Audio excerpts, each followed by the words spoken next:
Ladies and gentlemen, we got DiJonai Carrington once again. I mean, like, she just can't get out of her own way at this point, huh? But DiJonai Carrington, once again, more stuff just keeps coming out. She's bumping Caitlin Clark in the chest, staring Caitlin Clark down in the game, approaching her, getting in her face. All these things that have nothing to do with basketball, DiJonai. Why is it every time you're on my screen, it's never a basketball play? Why is it always drama? Why is it always you being ghetto? Why is it you showing the characteristics of a hood rat? Like, can I please just see some class? Can I see some talent? Please, anything. Show me something. Welcome back to WNBACORE. WNBA fans, DiJonai Carrington is at the center of a major controversy after new claims have raised questions about her actions toward Caitlin Clark. What really happened? And why are fans now questioning Carrington's intentions? Did she really go too far while trying to get Clark's attention? And why is the situation causing such a massive reaction across the WNBA? Let's jump straight into today's video and break it all down. New video from a Fever's victory over Chicago. If you enjoy this content, consider giving this video a like and subscribing to the channel.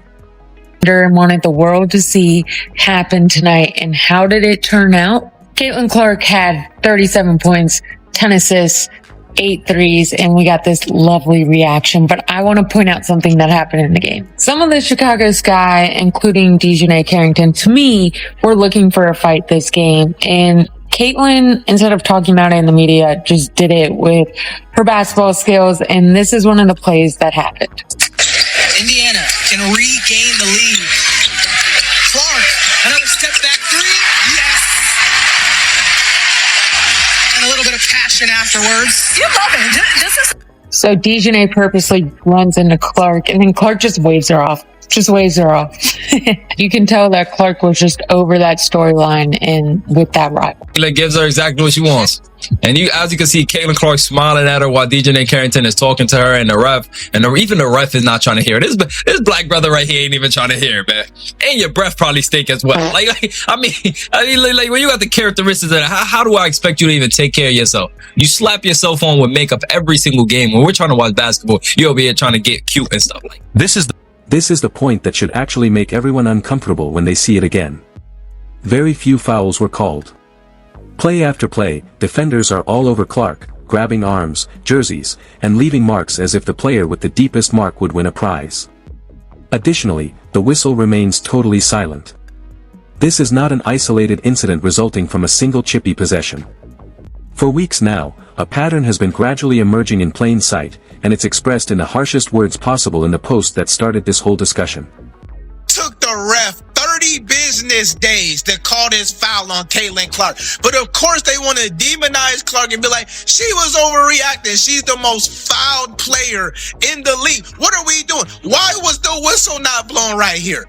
Grabbing her, blow the fucking whistle, man. And then she had to do all this again to finally put her hand up. Like, what are we doing, man? Enrique's ugly ass falling down all over the place, foul call. You look at Asia Wilson, foul call, but it takes the ref looking direct. Look, why is her hand not up? Takes the ref 30 business days to call this. But let's demonize Clark. No, all these players fear Caitlin Clark. They fear for their lives when this woman is on the court and they have to hack her, tackle her. I done see some tackle Clark in this game and everything because she's the 11th best guard and we're going to guard her this way though. Like, you guys are fucking ridiculous, man. It's like the refs just want Clark to get beat up and hacked. These people just want her to just play through it. And it's like, it's not part of the game to get fouled and have to play. In her last 12 quarters of action, Caitlin Clark has only made 8 non-technical free throws. 8 out of 12 basketball quarters in which the league's most fouled and physical guard has hardly been called to the free throw line. I'm about to show you 10 missed calls last game. That Caitlin Clark got fouled and the ref never called it. There's a moving screen. She's moving all over the place. Hits her with the shoulder like always. Look at this. Fouls her, holding her, and fouls the crap out of her. No foul. Look at this. She got fouled the whole game. They didn't call this a foul. Look at this one. Like, her body's all over her. How is that not a foul? Look at this one. Cardosa swipes her once, twice, just tries to grab her. Can you imagine being fouled the entire game? Every time you hit half court, every time you dribble, every time you drive. Look at this. Sheldon clearly has her hand on Caitlin Clark's shoulder when she's shooting it. They even show a replay. It's exactly where I thought it was. Watch this. Her arm is on Caitlin Clark's shoulder the whole time. It's easy to scroll past a statistic like that without letting it land. So, take a moment to consider what that means, because the rules state that a specific amount of contact is prohibited. It's not a sign that Clark is suddenly playing cleaner basketball or attracting less contact when a player who gets hit, pulled, and shoved as frequently as she does only makes a few trips to the line in 12 consecutive quarters. It's an indication that the whistle has stopped blowing for her. It appears that the harder these defenses play her, the less protection she receives in return. This is nearly the exact reverse of how officiating should work, especially after moments where players intentionally make contact near Caitlin Clark's face. You can see here a defender misses the ball with an open palm and then comes down right near her eyes, striking her face. And believe it or not, she didn't even get a foul called for this. It was so intense as well that as the game progressed, you could tell it looked intentional. Honestly, people think there should be a huge suspension for plays like that. So, let's be truthful about what's truly taking place on the floor each week. Some players are using whatever is left in the toolbox if they can't get in front of her, remain in front of her off the dribble, or contest her without fouling the traditional way. Scratches and physical swipes become the next choice if they can get away with it.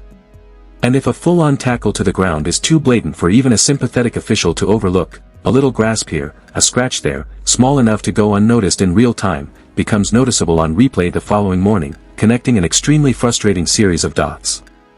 It's no longer just physical play, it's physically harming her to the point where she is restricted from playing her game freely. This wasn't called a foul. This wasn't called a flagrant foul. There was no whistle blown on this play. This play never went under review. This play has absolutely nothing to do with basketball. As you can see, the ball is all the way over there. This is just someone getting mauled. The officiating in the WNBA needs serious review. And this is precisely the point at which the statistic regarding her free throws becomes alarming. She receives physical contact away from the ball while receiving the least amount of protection. She absorbs hit after hit that would be instantly deemed a foul by any impartial observer watching in real time. Then, as if nothing had occurred, she gets up, jogs back on defense, and repeats the same process on the very next possession. There is a degree of resilience in it that is nearly lost in the noise of the discussion around it. Since most players who encounter this degree of physical play would begin to play cautiously, avoid contact, and retreat from driving in order to protect themselves, Clark has done none of that. She has started playing even more aggressively into it. Look at this, grabbing her hair down. Oh, that's a basketball play, y'all. Tell me if you notice a common pattern. Look at that, basketball play. Look at this ankle incident, a basketball play, y'all. Getting poked right in the eye. There aren't this many coincidences in sports. She went up like this, came down, and poked her eye, hitting her on the side of her head. This is what you call a consistent pattern. Look at that, not even going for the ball. Come on. But that's what DiJonai Carrington does. And we know that's been part of the problem because we've been telling you this is what happens. DiJonai Carrington's name has also been mentioned in similar conversations before. Her aggression with Clark has previously drawn criticism from fans, dating back to a playoff series where a similar uncalled swipe close to the face went viral for the exact same reason that this latest footage is currently going viral. It continues to occur. The officiating crew on the floor continues to dismiss it in real time, and it doesn't really become a major topic until someone slows down the video after the event and reveals what truly transpired. The interval between the live whistle and the verdict on the internet is starting to form its own rhythm. Millions of people are watching game after game on national television. This leads to the second part of the narrative. Because Caitlin Clark has been quietly rewriting the record books in real time while all of this has been happening, even as her arm is getting scratched up and the whistle remains hidden in the referee's pocket. Together with a video of her scratched arm, posts have been going viral. When you compare the two, you can see why this whole situation seems so ridiculous once you actually read the numbers. Caitlin Clark has 5 of the most impressive 30-point, 10-assist games in WNBA history. For the entirety of WNBA history, it really isn't close. So, take a moment to consider that statistic. Furthermore, there isn't much interpretation needed for this stat. The total number of 30-point, 10-assist games played by every other player in WNBA history combined equals just 4. 4. Caitlin Clark alone has 5. She has accomplished more on her own in a fraction of the time than some players have over a decade or longer, more than the league's entire history has managed to amass. Over a few strong weeks, that isn't just a hot streak. On a favorable schedule, that is not just a fortunate stretch against weak opponents. At the guard position, this sport has truly never witnessed such a degree of offensive supremacy. Additionally, it was displayed while she was absorbing contact that would make most players reconsider approaching the paint at all. Caitlin Clark now has more 30-point, 10-assist games in her career with 5 than the rest of the WNBA has combined in league history. Let that sink in. Take a moment while that sinks in. Yeah, by herself, she's got more 30-point, 10-assist games than the entire league combined in history. It also raises legitimate concerns about uniformity throughout the remainder of the league. Many WNBA guards play through contact every night, and many of them receive calls that Clark just doesn't get in the same circumstances. The majority of those players are simply playing hard physical basketball in the manner that the league has historically rewarded, so that's not a criticism of them. It's a question for the officials, because it's no longer a minor officiating inconsistency if the criteria for what constitutes a foul varies depending on who is receiving the contact. That is an issue of fairness. Additionally, issues with fairness in professional sports typically worsen rather than improve the longer they go unaddressed. Look at this play. This is where you're like, this is unnecessary. Shoving Caitlin, she literally just walked into Caitlin and shoved her. Caitlin was just dribbling the ball. She shoved her, threw her head back, and Caitlin didn't even react. Then she waits for Caitlin and starts talking, throwing her head back again. Caitlin doesn't even pay attention to her. Doing all that extra stuff is just unnecessary. And the worst part is that DiJonai checked into the game while Caitlin Clark was on the bench, and her team started off really well. Really well. But as soon as Caitlin Clark checks back into the game, DiJonai suddenly seems to shift her focus away from pure basketball. The focus suddenly becomes physical confrontation.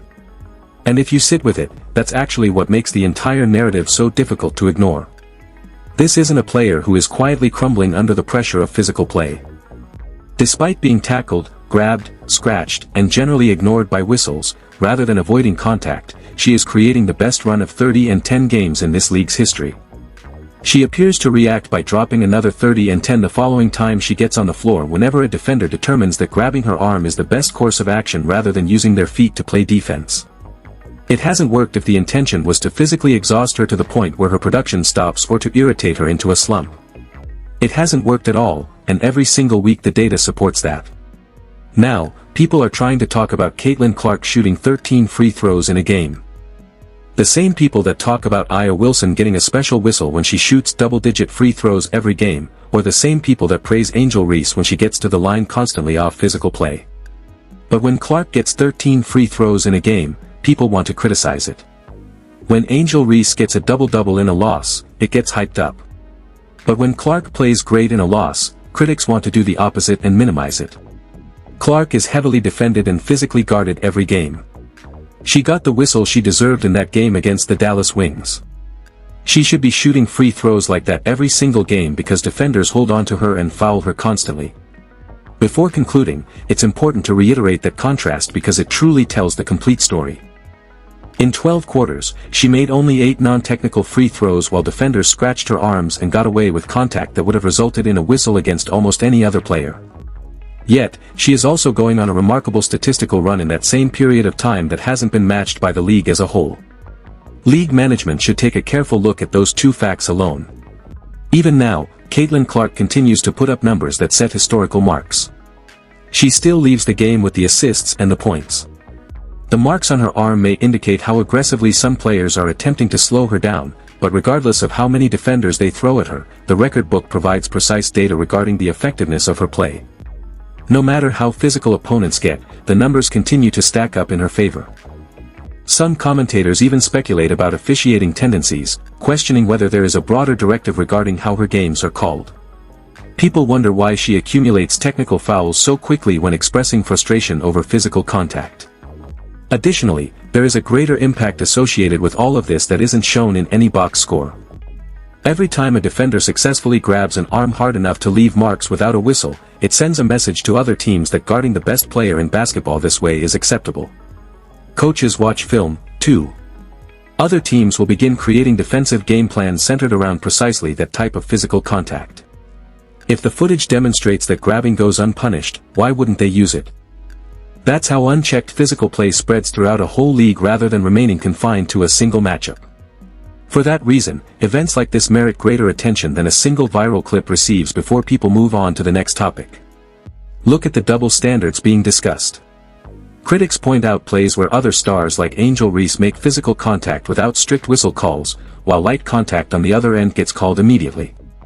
Whether it's elbows in the paint or physical post play, fans are asking for consistency across the board. Defenders will continue to grip, scratch, and hope that the whistle remains silent for one more quarter, one more game, or one more possession. But everyone watching has already seen how Caitlin Clark responds. She has already demonstrated it multiple times, setting records faster than anyone in league history. After taking physical hits, she gets right back up and performs again. Expect this exact pattern to continue every time she steps onto the floor until genuine changes are made regarding how these games are officiated. To be fair, basketball is a physical sport, and contact occurs frequently. Not every hard foul or scratch is proof of malicious intent.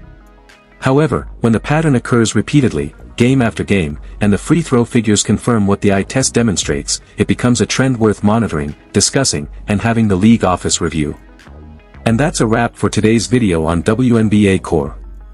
WNBA fans, this situation with Caitlin Clark and DiJonai Carrington is generating massive discussion across the basketball world. What do you think about the officiating and the physical play? Do you think the league needs to step in and adjust how these games are called?